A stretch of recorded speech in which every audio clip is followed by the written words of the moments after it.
and all of these things. So yeah, I think every club has something to sell to Declan Rice, but there is a degree of excluding his contract, which is contracted until 2024 with an option of another year. I like how Arsenal's model is. We want to be convinced in the player. We don't want to get drawn into bidding wars and all of these things that have seen us benefit from Jesus and things, but probably lost out where Rafinha, Vlahovic, Mudryk of today, Lisandro Martinez could be thrown in. That it's a bit different because Lisandro Martinez was on joining us. It's just, his former gaffer in Ten Hag, going to play him centre-back. Knows his manager, don't know Arteta's going to do it. The others we was taking around the houses. As much as I admire that project, especially as we keep developing as a football club and we keep getting better, the margins for improvement in the team is less and less, because the casting net of players that can improve us and add something gets smaller and smaller.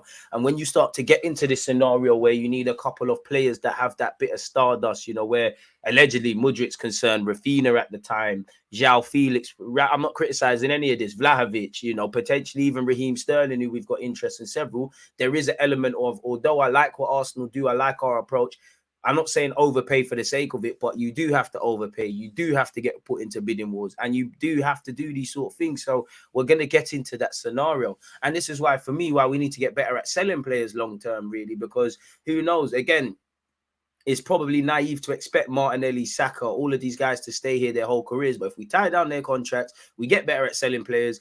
Even Martin Odegaard, one day he might say, do you know what? I've done what I've needed to do at Arsenal. We've had great memories, move on. Can you get something really good in terms of outgoings? Because we haven't had a significant sale like that. And I believe we should do better at selling players and things like that. And I think that would help us reinvest, especially where Haylen's concerned. Charlie Patino, Brooke Norton, Coffey, Balogun. Listen, more so Charlie Patino, because I believe there really is an opportunity for him to break into the first team in the next 2 years or so. But let's take our time.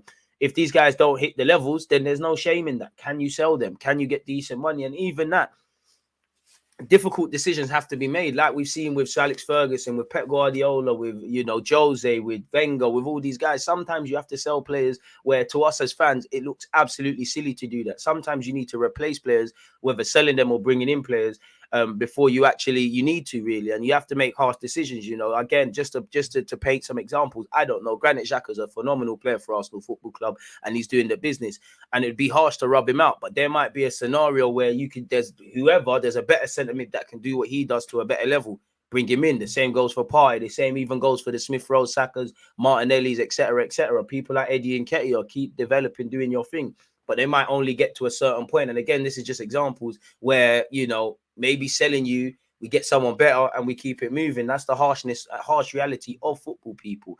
Please make sure you've smashed the like button and all of that good stuff on YouTube. Twitch gang, you're doing amazing, as you guys always are. So it all depends, really, really and truly, how you look at it. So yeah, man, it's a very interesting one. Get your opinions in, people. You lot are more sleepier than me. I went to bed at 3 o'clock. I've woken up 8 a.m. I don't 8. No, I'm lying. 7:45. That was a bit of a lay-in for man. But yeah, man. But yeah, you get the point. So there has to be that sort of scenario, really. You have two options. You either do this, we find the stars of tomorrow. Could you find that Napoli Don, because to us, he's been on the scene 80 minutes, but about 18 months, sorry. But he was at Ruben Kazan. Could you have got him? Could you have got Mudryk in the summer, or dotted I's, and we'll get into it, but dotted I's and crossed T's prior to obviously January and taking long and Chelsea got involved? Could you either find these guys before, but when they're emerging talents, and especially in today's day and age, the biggest buzzword is potential. Mudryk has done nothing in the game, not to belittle anything he's done. He's done his bits in the Champions League and things, but he's been on the scene 2 minutes and he's worth 100 million and he has an 8.5-year deal. The potential is the biggest buzzword, and Arsenal need to use that to our own advantage with the players we've got at various levels, really and truly. So you either sign these guys before they get there, or when they become household names, you put the bread down. And again, it's always the clubs can never win or lose. I do think it's ambitious. But the reality is, if you spend a ton of money on a player and they do the business, nobody cares, innit? If they don't, that's where there's issues. And it's worked out for Liverpool with Alisson and Van Dijk. I'm sure, not to belittle their talents, but I'm sure they wouldn't have wanted to pay what they paid for those players. But it was a means to an end, and it kind of paid off with Champions League and obviously Premier League success for Liverpool. And there's plenty of other examples in that regards as well, people. And there'll be plenty in years to come. So it is what it is, man. Arteta's system requires wingers who are dribblers and can take a man on. That's why I don't think we'll go for Trossard. Sorry, I agree and disagree. I hear what you're saying, but I think in theory Trossard would thrive at Arsenal. I think Martinelli's a 1v1 demon. He's kind of had to tailor his game. A big part of Mikel Arteta is playing in those central zones. As much as Saka takes his man on, you see the link-up play with Odegaard and all those things, and you see him drift into wide areas. I do think I'm not really that keen on Trossard.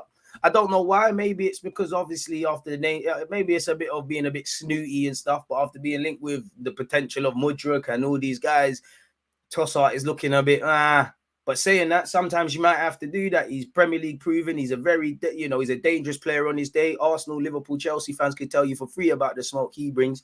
He's experienced. He doesn't necessarily block the pathways because he's 28 years of age, can play in a number of roles, a decent little squad player. But he has previously spoken in a few months ago about how he wants to be a starter and things. And if he joins the top six side, excluding Spurs, is he necessarily going to be a starter at Liverpool, for example? Would he be a starter, like undoubted starter at this moment in time at Arsenal, Chelsea, Man United, Liverpool? Probably not. And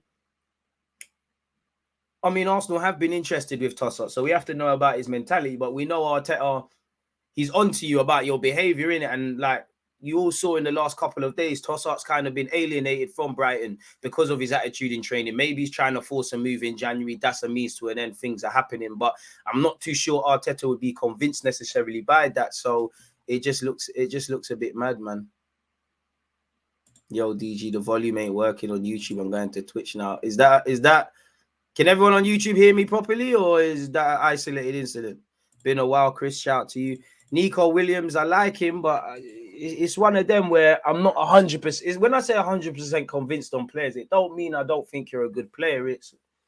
I'm just not 100% convinced. You're good technically. You got a bit of speed. You look like you could improve, but I'm not wholeheartedly convinced to say, if I was in charge of Arsenal, put the 50 million down on him in the same way that, there is a couple of players that have been kind of convincing. And I can't say I was convinced like that about Mudryk because I couldn't tell you 10 games that Mudryk's played in 90 minutes. I can't tell you his weaknesses.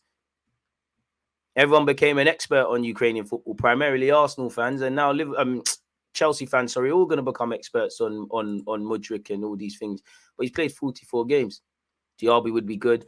I like him a lot, but still the same sort of logic, really. I think he needs to play to a greater level and more consistently. Sounds good. Appreciate you lot for letting me know. So, yeah, that seems like an isolated incident, my guy, man. I don't know. Maybe you've got me muted or something. I'm not too sure.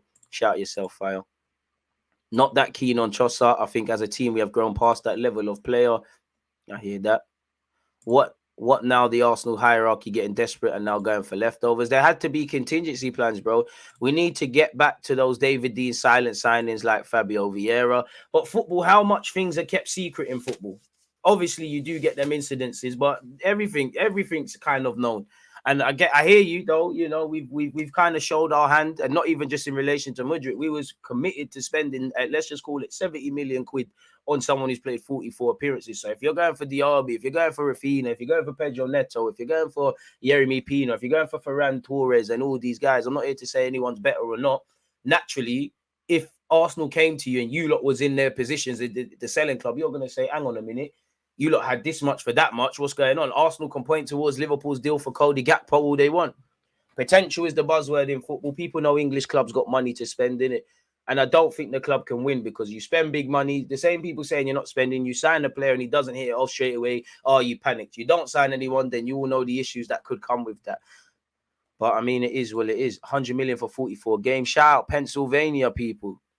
Why can't we go and get Leao? I mean, his contract's running down, but again, January is difficult because, again, AC Milan are trying to accomplish what they're trying to accomplish. They're in transfer negotiations at the moment, contract negotiations with him. Obviously, he has previously spoken about Arsenal and he used to play at Lille, so we must have known about him. But it's them things there looking like a summer thing, really. You probably have to see how the contract thing plays out with him being contracted until 2024 and things like that. Our priority wingers were Rafinha, Neto, Mudryk. Either way, we got none of them in it. Diaby seems like another Pepe. I do kind of feel a bit like that. He's an exciting player, but for me, it's the consistency level, and they're going to want a mad fee. He is contracted until 2025, so within the next 18 months, they need to find a new deal for him. I believe we can bring in at least 2 decent players, a winger and a centre mid. I hear that. Do you know what? If the winger thing doesn't bang, then I would love us to just commit to central midfield, because I don't want to be that guy. But anything happens to Xhaka or Partey, then whichever one isn't there, you kind of rob the player of what they could do. You rob us of what our season in it. But what I would say is I have a lot of sympathies for even Edu, but mainly Arteta. Any problems with injuries or not having players and fans doing that, if we had this guy fit, that guy fit, it's not that I don't care, but I don't have sympathy for it, because injuries are not isolated to Arsenal. Injuries to footballers are what chefs cut in their hands. It comes with the occupation, really. And we can see we need depth. And obviously, we started well in the summer, failed to bring in a centre mid and a right winger. And there's still a lot of time in the market, but also there's not really that much time on the 17th of January. So let's just hope we can make something happen, really. Why aren't we looking at Zaha? Probably the bolt's gone, really. I'd take Zaha for a set. I prefer Neto. Our teams seem to pick up less injuries these days. That's true, but injuries still happen. You know, Zinchenko's had a little niggles. You know, Partey's had some niggles. LNN's had some niggles. That would be lit. But again, injuries can happen at any time. So we need to be prepared. You know, injuries, if we call injuries winter, would you rather leave your house with it being winter? Would you rather leave your house with too many jackets and hoods and all these things on and have the luxury of taking off coats and leaving it in your car? Or would you want to go outside in a flip-flops or a vest?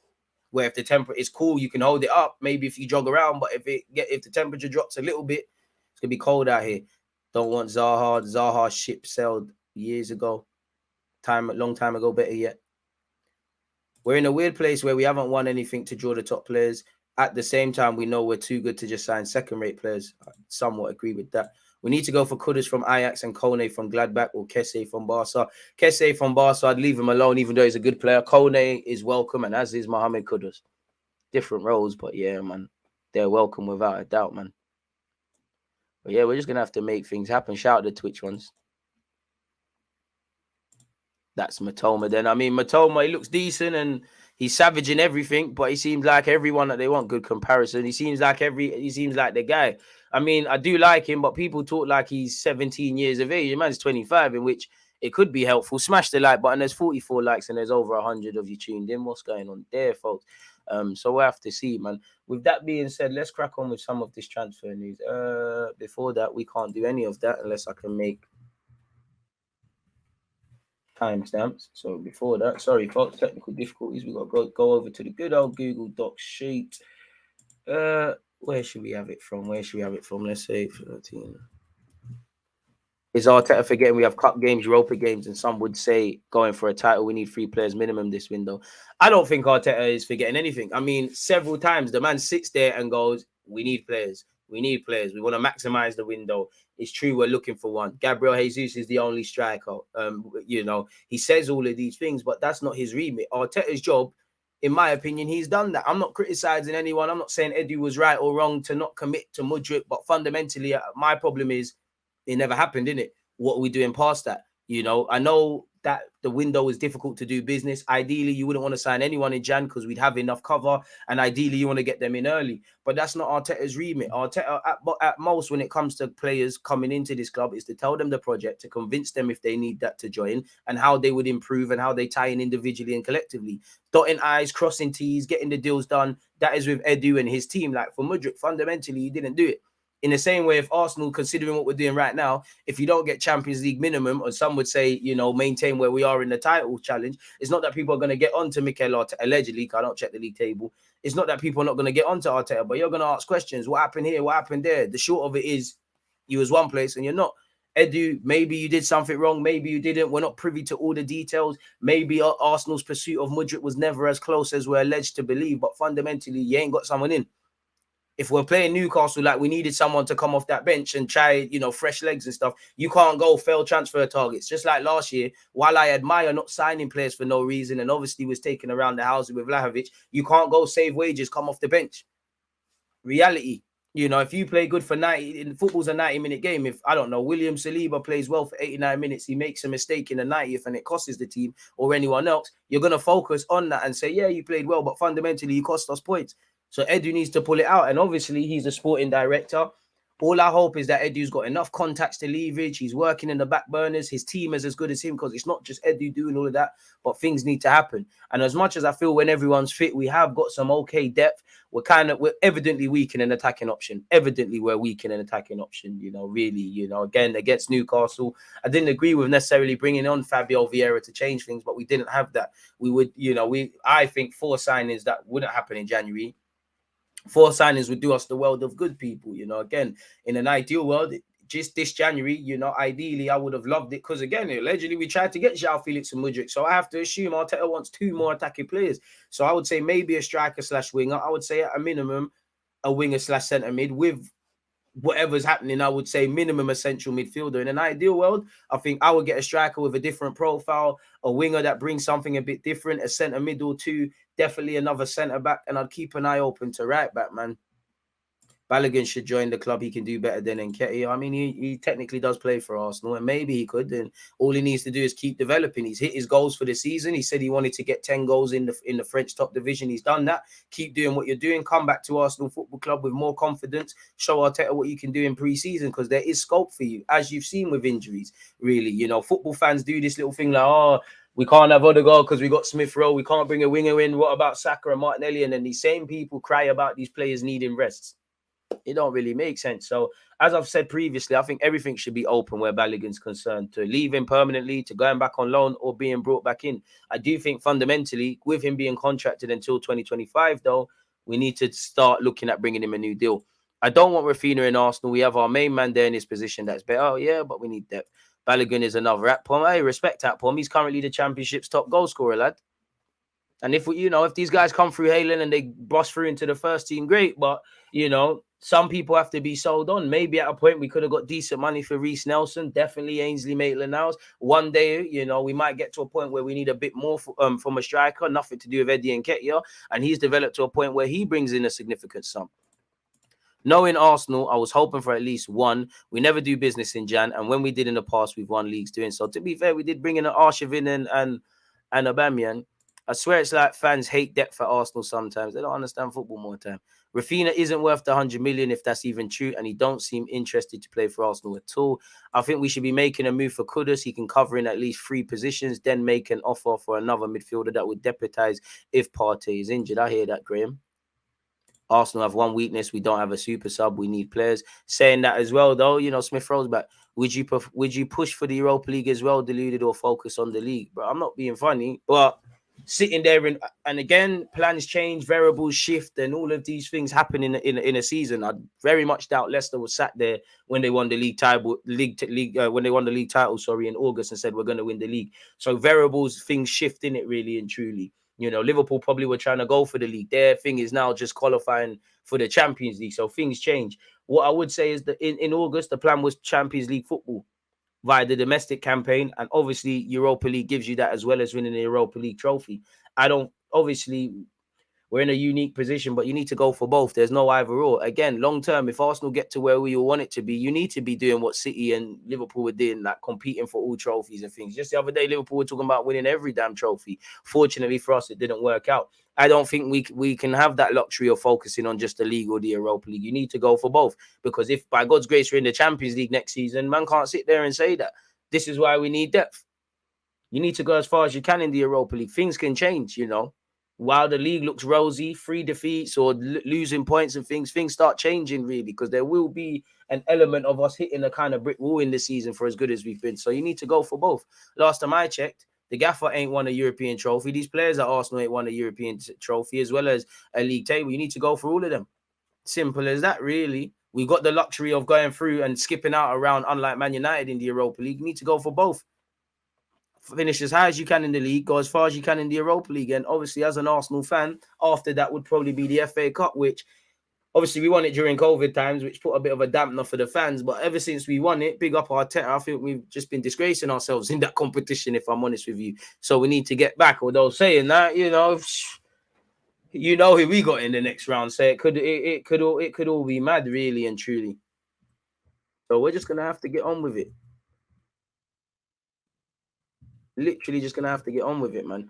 We're limited on who we can get. Right players, right attitude to fit what Arteta needs. I disagree. You know, there's thousands and probably even millions of footballers. You know, you go out there and find them. Really, I can't give you a list, but Arsenal's a how you know when you look at it away from a football club and say it's a company. How much is Arsenal worth? How much programs have they got to scout players? We've known we've needed a winger for over a year. If we was trying to buy Mudryk in the summer, that means we had to have been doing our due diligence and scouting him prior to that, or prior to his emergence to us common football fans. You know, bring in the players. You look in our team, there's players that have been brought through under very different circumstances. So I don't think we're limited at all, if I'm completely honest with you. I do think we're a bit coy on the players we want. I do think there's an added focus on not just spending money or we're trying to do our due diligence a bit better. You know, it is what it is. There's a bunch of players that could improve Arsenal, really, but we've got to that scenario where these players are probably a premium if you're not going to do the scouting thing.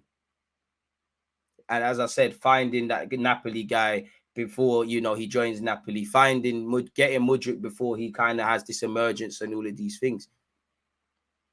You know, in the same way Chelsea are stealing targets, we should just probably at this point, Ajax, Napoli, Monaco, Dortmund, just whoever, just find out where they're watching, what games they're watching, and just teeth their players, man. It is what it is at this point. Is Maitland now still at Arsenal? He's at Southampton at the moment.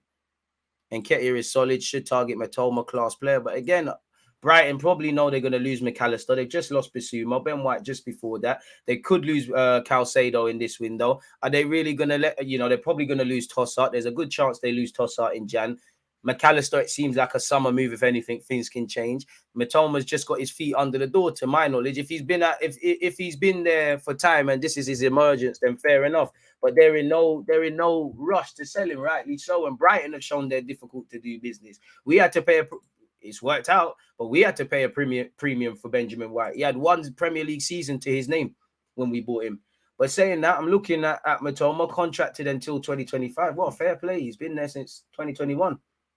He's only played 17 times for them, though. So they could just sell him and get their asset. But at the same time, where he might take time, they might take time. Again, it's just like with Napoli. It's just like with Mudryk, where we found out that Shakhtar were willing to hold on to the summer. They've got an asset. Arsenal aren't buying anyone. The same old story. They say we wanted Mudryk, but it didn't happen. Let's wait for another transfer. We need depth, but it shouldn't be dropping triple figures for it. Glad we walked away from Mudryk and hope the Rice interest is overblown. We clearly want a left winger. You think Smith Rowe moves to an 8 long term? I do. I don't care what players we are buying. All I need is for the board to bring in new players as soon as possible. Hey, how surprising do you view Odegaard's stats so far this year? Would you be able to believe it if you heard it last summer? Anyone that's been on my channel knows I'm a massive advocate of Martin Odegaard. So I definitely wouldn't have said that he'd be our top goal scorer in the Premier League this season. But not really, because the quality's always been there from him. And long may it continue, my guy. Big up DG. I really want the Europa League and League double. I think we all want it, man. The board don't see that our players are exhausted. They need backup. Saka is exhausted. I'm not privy to the medical information. I don't know. I already read that. Shout out South London. I think our style's a good match for City. I'm more worried about United on the counter. I mean, I am worried about United, but I was worried about Spurs on the counter attack. But we did well with that. And you're right. That's a lesson we need to learn from the Old Trafford game. People get the likes up to 200 and subscribe. Road to 100k. Join the DG Nation. Last year, January transfer cost us top 4. Now they want to repeat it again. I'm fed up with this board. Why up until now nothing has been done with Mudryk? The only plan or the player they had in mind, I don't know, but they're gonna have to get it done. And I would say you're right, Amro. January was a pivotal moment in our season, and it could have. You saw what it did with Spurs when they brought in Kulusevski and things. But we started the season bad. We dropped stupid points away from home. We bottled it at the tail end of the season. And yeah, we did have to rely on players that weren't good enough. But there's several ingredients as to why our season had some good and bad moments. I don't think in isolation it's just based on that January window. But it did play a pivotal part. He struggled with a work permit. That's why Matoma is playing this season. Zaha, 2-year deal, problem solved. Do you think we'll sign anyone? We only got less than 2 weeks. I hope so. Shout out yourself, Bradley. Appreciate that, man. Shout out DG. Shout out the nation. How life so sweet at the top. What's a better season? Invincible, Europa League, European Trophy, and Prem Double. Complete bias, Invincible. Henry was there. Vieira was there. Bergkamp was there. We can go for Matoma. Arsenal is the world's fave club, I think, but it's also a club that does not respect the wishes of its fan. We are tired of hearing about Arsenal transfer every time the transfer season comes out. Fair enough, lad. Smash the like button. Big up, DJ. It's interesting hearing that people will take Zaha. It's not in Palace's interest to sell him so late in this window. Palace will be facing a relegation battle. Arsenal need to move sooner. I hear you, but his contract's running down. Would you rather no money or some money? But like you said, the relegation battle, what would you deem is a better thing? Bringing in a replacement for Zaha and needing to adapt, or letting Zaha walk in May at the end of the season, helping you? What I would say is maybe not so much now, but it did feel with Elise and Eze, who played different roles. It felt like Palace. They look like they're more. How can I make it make sense? It's like this is the time when they're most able to kind of sell him, where they're kind of the least reliant per se on Zaha. Saying that, obviously he does the bits and pieces. I wouldn't move the boat out for Zaha, but I'd be lying to you lot if I said that, you know, he wouldn't be on a list of targets. As I said, we're probably going to get linked with all these guys again. Rafinha and Zaha because of the history, and one because one's not banging at the moment at his club. The other's contract's running down. Pedro Neto rumours will go full circle sooner rather than later. And obviously Diaby's been re-brought back in and things. So we'll have to see. Thoughts on Pepe currently? Oh, well, the Brazilian Pepe's been linked with us, but Pepe's the top goal scorer at Nice. I mean, Pepe's an enigma, bro. I think that we'd be here all day, really. I don't think there's one single variable as to why it didn't work out at Arsenal. But one thing I did say when we signed him, I was like, it's a bit concerning because it's only been real 18 months from him. His dad even said it. So I do think he needed to mature up. I don't think Arteta trusts him over 90 minutes. I do think he's got great ability in our squad and things like that. But it's all about the other fragments. I mean, you look at it, when Pepe has a bad game, it's effing terrible. When Saka, Martinelli and Smith Rowe, when they have a quiet game or a bad day, it doesn't go beyond a certain point. Zaha is a bit toxic. How though? I'm not saying you're wrong, but how? Like, where we 79 likes, we're doing atrocious, people. Where did we get this information about him being here? I'm not trying to catch you out. I'm literally just asking, like, how? Somerville looks like me in year 7, but forget that. Garnato looks good. This is hypothetical, DG, but Real Madrid also have Camavinga, Tchouameni, Valverde. Also, I want Bellingham in the summer if there's a possibility. Would you move for Camavinga over Rice and Milinkovic-Savic in the summer? 100%. You know, Real Madrid keep helping us. Real Madrid and City keep selling us a couple players, man. Give us Zaha and Telemans. We need cover to see us through the season. I think we like Telemans, but I don't think our interest is that lit for Telemans, if that makes sense. Like, I think we like him. I think there's an admiration for his talents, and I think Arteta could, you know, want to play with him in his team and things like that. But I don't think it's Telemans or die sort of thing to the Vlahovic's, Rafinha's, Modric's, and any other Locatelli and any of the ones I'm missing out. This is just me on reflection, because we always hear the same things. For the last 2 years, basically, we've heard rumors that his agents at London Coley talking and things like that. Like, come on now. Telemans is robbed. That is harsh, man. That is very harsh. I wouldn't say robbed. I think he would add a lot, but I don't necessarily think it's a curtain raiser per se. I would like him to do such, but you never know, man. What are you doing? I said, you tell me the transfer of Declan Rice to Arsenal or not. B, first things first, have some effing manners. Second of all, I don't know who you think you're talking to like that. Listen, pattern up yourself, please. Be respectful to everyone. I don't work for you. This live stream is not all just about you. Please have some manners or don't speak. My manners are free in life, you know. Please fix up when you're talking to people like that, man. I will get to the transfer news as I'm about to when I'm good and ready. Not a single soul will rush me. You know, I'm fully operating on DG time. I was on time for this live stream. Like, just for that,